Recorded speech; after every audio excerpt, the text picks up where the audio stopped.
মাত্র কয়েক মাস আগে স্টার জলসায় শুরু হয়েছে ধারাবাহিক কম্পাস। প্রথম দিকে এই ধারাবাহিক সেরকমভাবে সাড়া জাগাতে না পারলেও ধীরে ধীরে যতই গল্প এগোচ্ছে ততই ধারাবাহিক আলাদা করে মনে জায়গা করে নিচ্ছে দর্শকের। এই ধারাবাহিকের মুখ্য ভূমিকায় অভিনয় করছেন অভিনেত্রী পর্ণা চক্রবর্তী। পর্দায় যাকে কম্পাস রূপে দর্শক দেখছেন।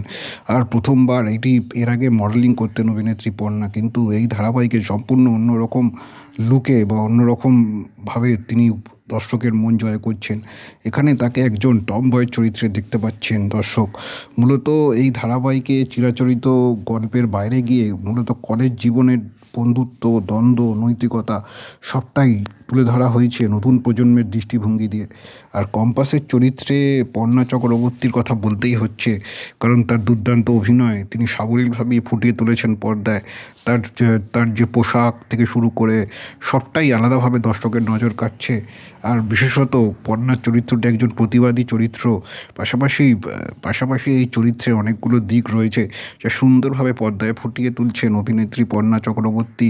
প্রথমবার এই ছোট পর্দায় কাজ আর অভিনয় কেরিয়ার শুরু। এর আগে মডেলিং করতেন পর্ণা। পাশাপাশি তার বিপরীতে অর্কপ্রভ মজুমদারকে দেখা যাচ্ছে।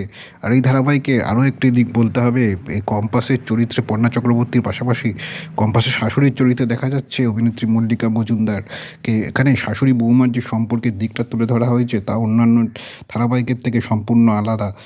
মল্লিকা এবং পর্ণা অর্থাৎ কম্পাস এবং তার শাশুড়ির মধ্যে যে বন্ধুত্বের সম্পর্ক, সেই দিকটি দর্শকে আলাদা করে নজর কেড়েছে। পাশাপাশি এই বিষয়ে সম্প্রতি সংবাদ মাধ্যমে মল্লিকা মজুমদার জানিয়েছিলেন, এখানে শাশুড়ি বৌমার বন্ধুত্বের পাশাপাশি দুটি প্রজন্মের যে দৃষ্টিভঙ্গির মেলবন্ধনেই ধীরে ধীরে এই ধারাবাহিকে শাশুড়ি বৌমা যে রসায়ন তৈরি হচ্ছে তাও দুর্দান্তভাবে দর্শক উপভোগ করছেন।